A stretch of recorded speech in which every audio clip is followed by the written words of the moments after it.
ghê vậy, chém điên mà ghê vậy.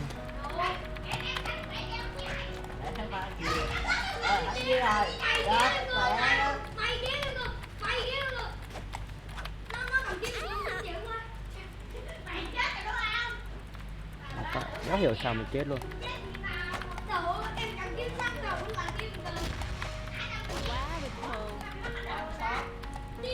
Tiếp tục nào, đấy đâu, hàng.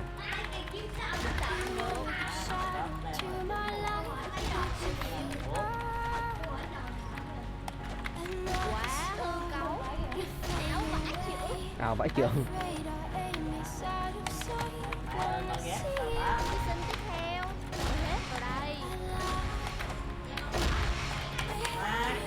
Cầm lặng, Ngọc Trinh cầm lặng ở multi kill à.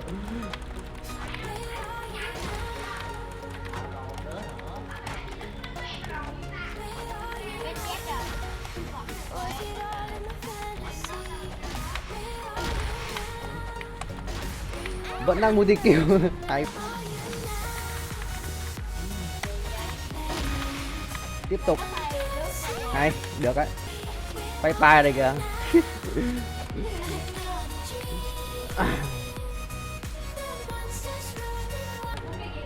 Quay tiếp.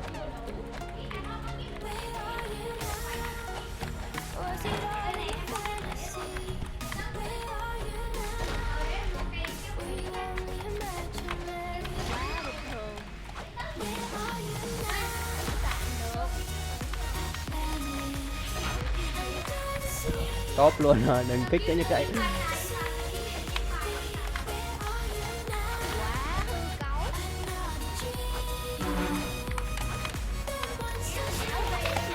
Hay quá.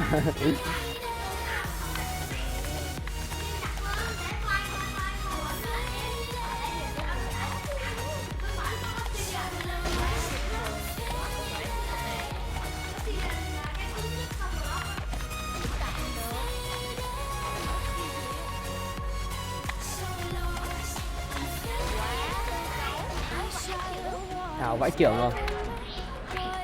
Hay đấy. Tốt luôn rồi.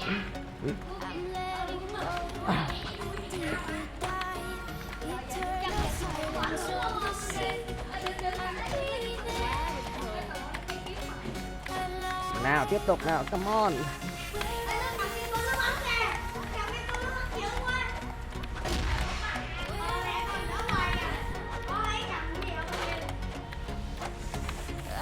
Hay. Tiếp tục nào. Nào.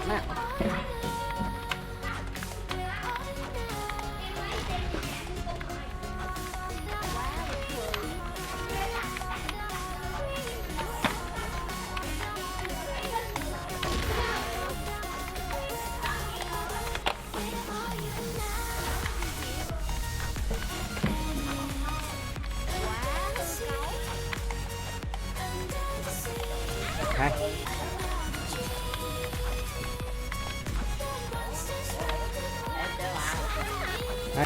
Ghê đấy, phòng này là ghê gớm rồi đó, đúng ghê, có Knut viết luôn rồi. Hay.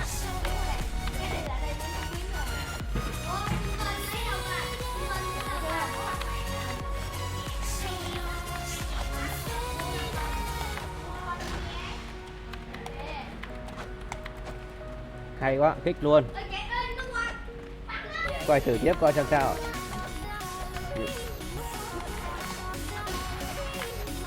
Hay đấy. Mất.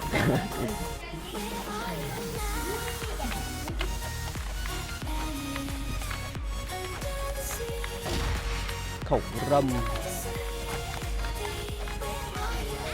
Hay quá ta. Móc hả?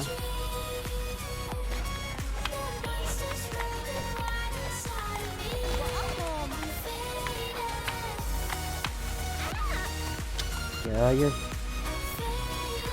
Vào đó là chết.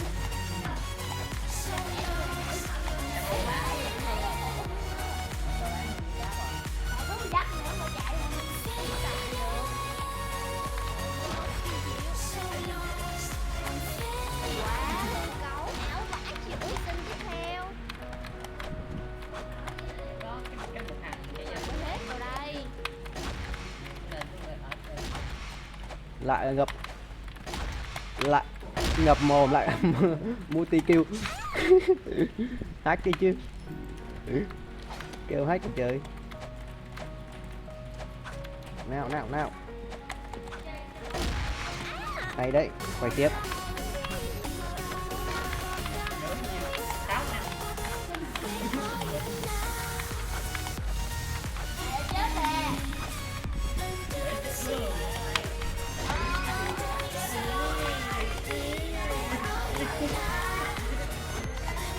Được.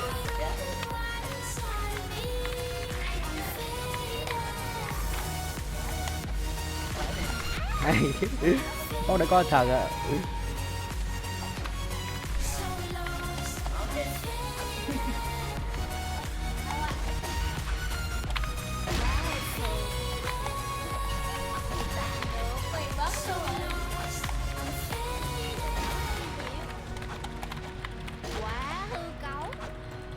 Hư cấu không mà trời.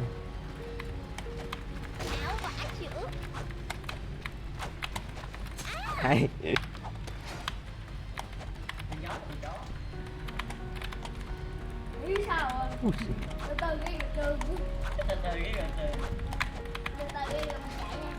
Hay.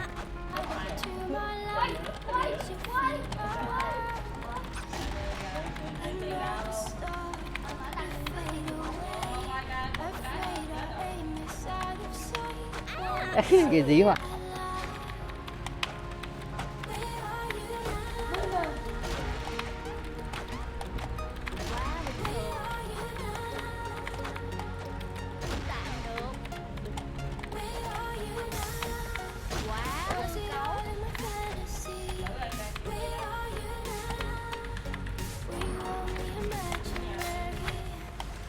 hay.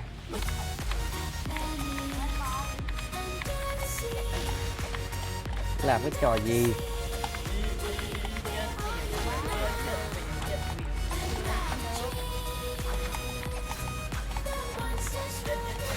Hay đấy.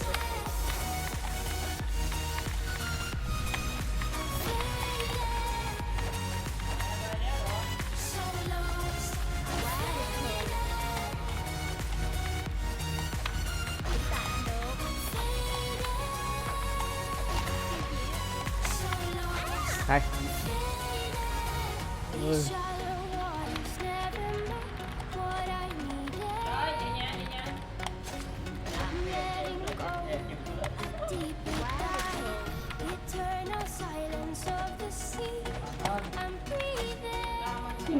Dí ai chứ.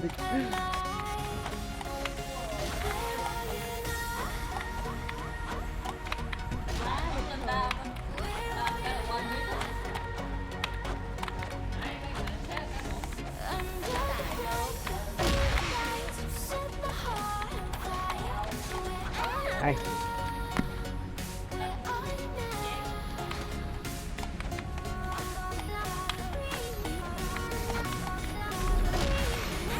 Hay.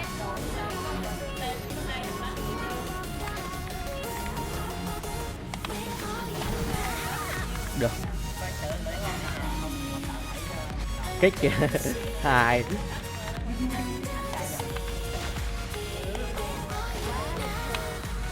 Hay.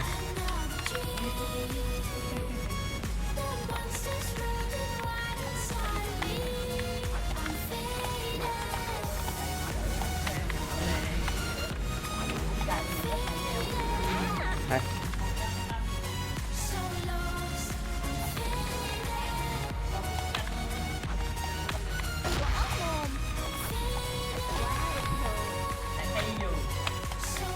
Hay.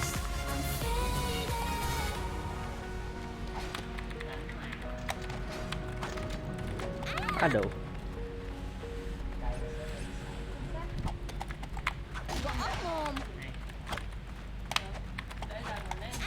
Đủ.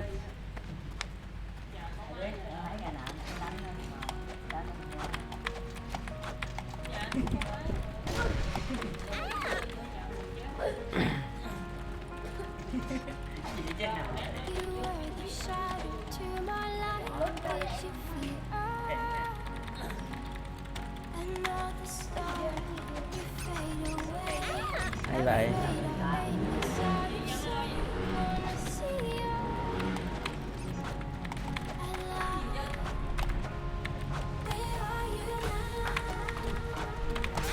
À đủ.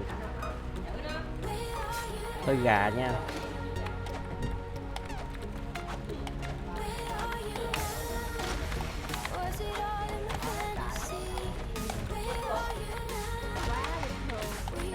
À đủ.